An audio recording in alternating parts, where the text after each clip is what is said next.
Well, good day, good morning. Today I'm going to be showing you my garlics, the garlics that I told you that I planted just a few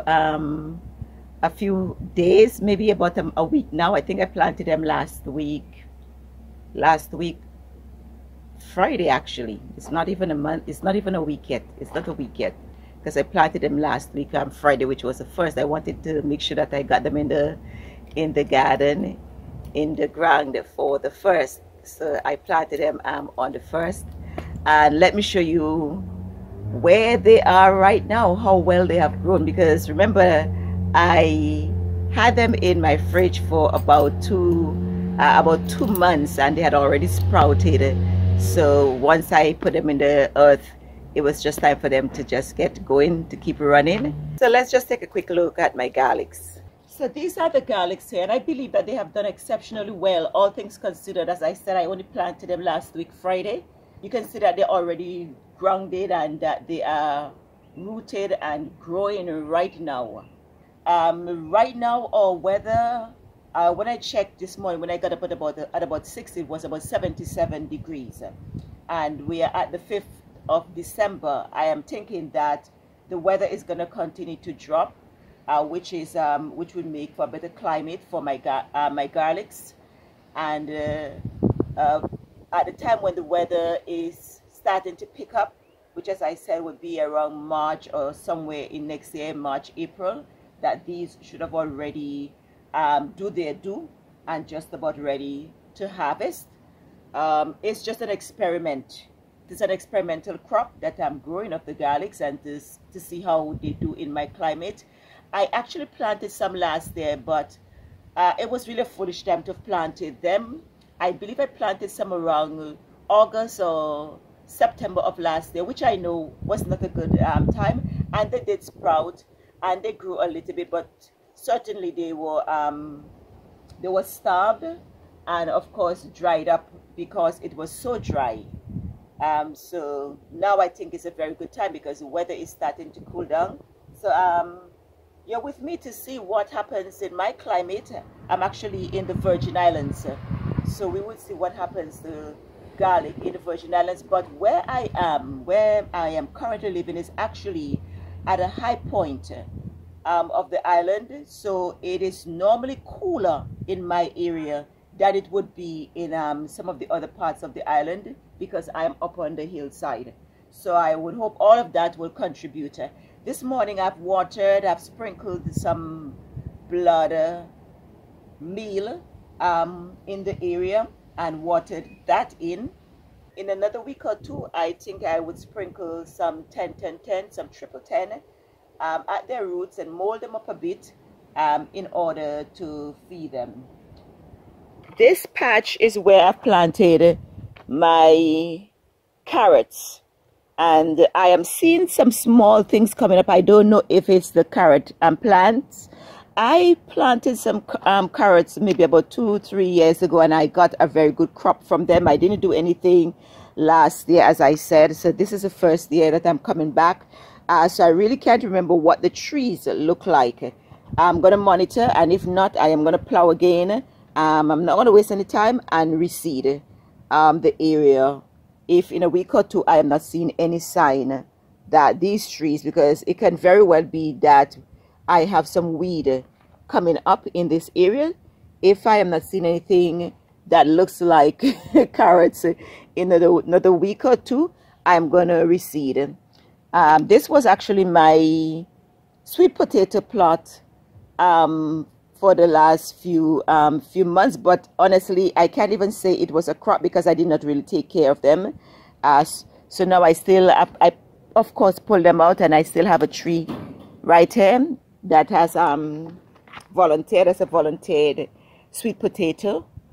All of here I am planning to put in some plots of onions when the onions are ready to be transplanted. Now this whole area is where I planted the seeds, the Pontiac and Yukon Gold potatoes. So I would think in another 3 weeks we should see some form of life coming in this area. That's a piece of my sugar cane, which I have put in the corner to compost. I also have a sweet potato vine writing, also a volunteer from the last time when I had sweet potatoes in this area. Because I'm already on the outside, I'm going to use this opportunity to just give a small tour of some of the things that I have growing in the garden. Of course, it's a very small space. I'm just trying to maximize my space to grow as much as I can in this area, because it is better to have something in the ground than nothing. So right here we have a pot of ginger, and they're doing exceptionally well. I have grown ginger in some other beds around here before and got a very, very good harvest from them. So this is a pot of ginger that I have there. In this pot is 2 of the Pontiac red skin potato white flesh, also planted around the same time when the others were planted. So I'm expecting that this would also take about another 3 weeks before I see any sign of any life. Going down this slope a bit, we have a tangerine tree. This tangerine tree was planted around October. I got this from my daughter for my birthday in October. It put on some blossoms, but none of the blossoms stayed. There's one fruit here that the tree actually came with, so I'm going to nurture it and see what becomes of it. But at least this is a sign that it is a bearing tree.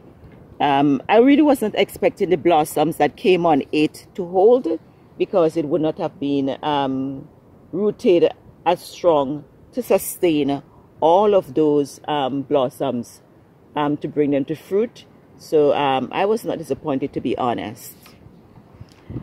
In the corner here we have, this may not be a tree that folks outside of the Caribbean are familiar with, but this is a golden apple tree. I have some weed around which I need to get rid of, but this is the golden apple tree. I think in other Caribbean islands it is known as the juju plum, but where I'm from it is called the golden apple tree, a fruit that I love. Still on my slope garden, this is our cherry tree. Some folks refer to it as Bajan cherry. I don't know why it's called Bajan cherry, because it's in all of the Caribbean islands. It's in St. Vincent, it's in St. Lucia, and it is a thriving tree in those areas. I got 2 crops from it for this season, and wow, they were really delicious. So I'm looking forward to another season as soon as possible. It seems as if whenever I prune it, that's when it would start putting on its fruits. So I pruned it about 2 or 3 days ago, and I'm hoping that soon I will start seeing some blossoms from it. On our slope still, we have another one of the juju plum. This is what the plum looks like for those who are not familiar. Of course, these are baby version of what would be. But again, some countries refer to it as the golden apple. That's what I know it as from a child growing up, the golden apple. But whatever you call it, that's another one. I have actually 3 of them on the property. The one I just showed you, this one, and there's another bigger one also on the property.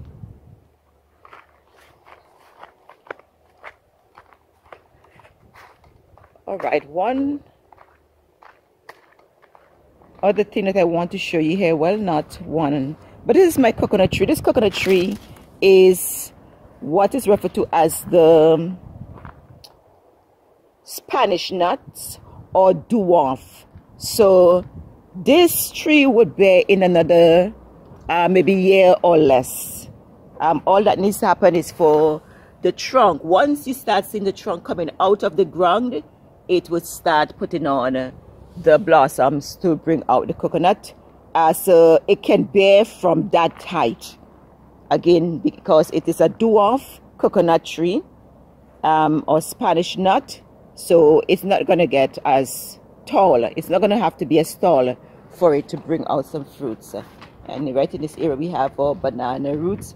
I've lost a lot of banana trees over the last few months, which was during our summer months. Most of them, it was so dry, most of them fell down. So this is a fresh set of shoots coming up, fresh set of suckers coming up. So I'm hoping that in the coming months that I would get you know, a bunch or two of bananas.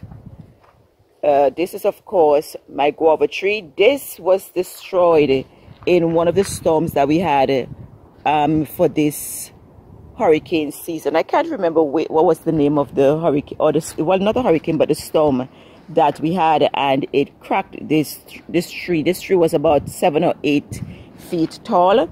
It cracked it down to, you can see, about 2 feet or so, and there are a few blossoms on it. So I'm hoping that I will get back my real big and flourishing guava. And the guava on this tree are exceptionally sweet, very, very sweet. Some very large guavas bear on this tree, so I can't wait for that to put back on some fruit. And right next to our guava tree is a sugar apple tree. Yes, a sugar apple tree. And I am having some problems with this sugar apple tree because it refuses to fruit unless I hand pollinate. And it took me a while for me to grasp how to hand pollinate. So I was able to hand pollinate, and three successful operations were done.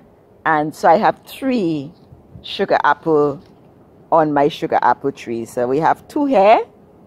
Can't wait for these to ripen.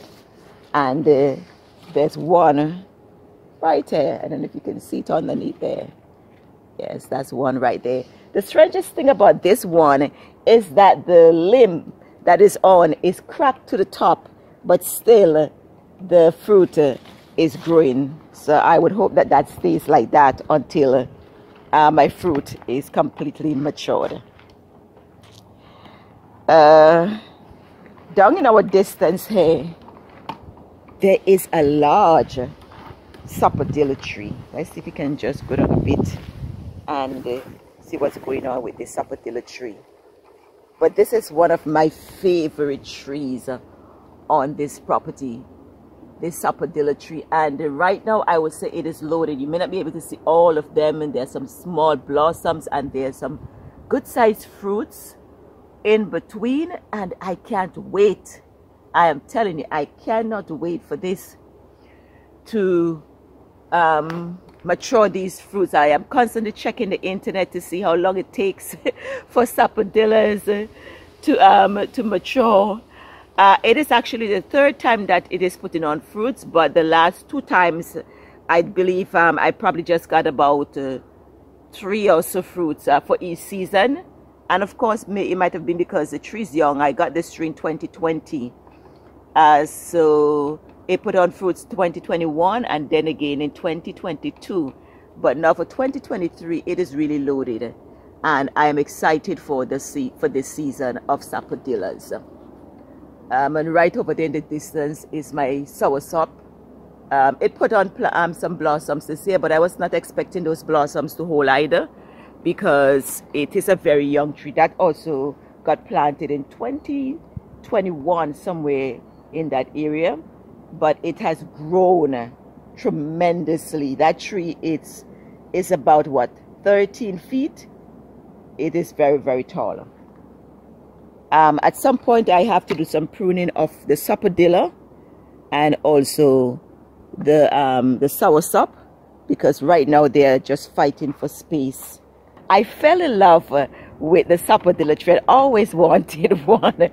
So once I got the opportunity to purchase one of them, I just went ahead. I didn't ask questions in terms of the size that it is going to be grown to, so that I can space it out. And even after then, I put in the soursop tree, and now they're fighting for space, and both of them would have to study and fight. And if anything is going to win, it's going to be my sapodilla tree, because that is going nowhere. That is going nowhere at all. I would rather cut down my soursop tree and plant one somewhere else, which I do have a small one coming up, before I get rid of my sapodilla. Not at all. Over in the distance, I have a mango tree. Yes, that's a mango tree. The mango tree is actually the remnant of what was a Julie mango, or a grafted Julie mango. I hope that this is a Julie mango, but not grafted, so it would take a while. But the grafted part of the tree died off because we had it so long in the pot it came in. The storms of 2017, you know, damaged it a bit.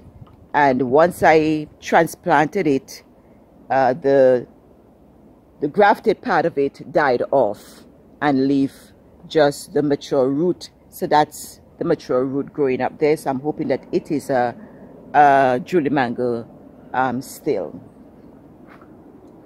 Now this is a fig tree that I purchased, I believe also in 2020. 2020 was the year when we all know that we got back into farming and gardening and all that good stuff. So this was purchased in 2020, and to date it has not fruited. I have asked, I've checked on the internet. I believe a part of it is that maybe I've not treated it as well as I should have treated it. But this morning I've gone ahead and put some triple 10 around the roots. I believe I gave it some citrus tone maybe a month or so ago. So I am trying now to take care of it and see if through that I would receive some kind of reward where, you know, it would fruit for me. But that's the status of it right now. Has not fruited from 2020, and this is 2023. I don't think it takes that long, but I believe it might be because of watering and fertilizing and all of that. So I'm gonna give it some attention and see if that helps, if that, you know, is really the answer. All right, so something unique that I want to show you in my garden. This is an apple tree. This is an American apple tree, a tree that would not normally fruit or grow in my region, but I have gone ahead and planted, and this tree was grown from a seed, an apple seed. We were eating an apple and we saw a seed sprouted. We took the seed out, placed it in a glass of water with some paper towel, you know, in the water to protect the seed, and it began to grow, and we transplanted it, and it has been here now for a few years. And in all honesty, I cannot say that, you know, it is not doing well. What I can say is that I have not taken care of it as I probably should have. So I have decided that, okay, if it's going to be here, because it's not dying, my goats ate it down. I weed eat it a couple times, but it will keep sprouting back. You know, it just kept coming back. So I am going to try to take care of it, you know, over the next few months and see what becomes of this apple tree. It may not fruit, but I would think at least it would be a nice tree to still have in the garden. And finally for today is my avocado, my majestic avocado tree. This majestic avocado tree, a tree that I can't wait to see blossoms on. It is quite majestic. I believe that is heading up to about 16 feet or more. I think at some point I may prune the top of it, but for right now I'm just allowing it to grow in all of its glory. I planted a small one a few weeks ago, and that is also doing quite well. I'm back at the top of the garden, and there was one tree that I forgot to show you, which I'm going to show you before I close this video, and that is my Myers lemon, and it is loaded with blossoms. It is quite loaded with blossoms. I am not going to get too excited about the blossoms, because this was planted, I would say maybe about probably about 3 weeks ago. Maybe about 3 weeks ago, 2-3 weeks ago, I planted this tree. I got it from the garden center as a gift from the owner of the center. And I came home and I planted the tree, and a few days after, I noticed that it started to put on some small blossoms, and they are now grown almost to the point of opening. But because, again, it is a young tree, I am not sure that it would fruit. If it does, I'll be excited. Even if it is one, I will be very, very excited. I have done my part to fertilize. When I planted it, I you know, gave it some fish emulsion. I also gave it some citrus tone. I've done my part, I would say, for it to give me something. But I believe the roots themselves are still very young, and so I am not really expecting anything much from it. If it does, I would be so appreciative. I'll be so grateful. All right, so this is where I'm going to say bye. In the background are my banana trees, another set of banana trees, and these also have had, you know, their share of accidents, you know, with some of them falling over because of lack of water, because of the dry summer that we just came out of. Bye for now, folks. See you again. Always a pleasure, always a joy. Thank you. Remember to like, subscribe, and share. Hit the notification button, and see you next time on another edition of Vintage to Sewing Time. I am Petran.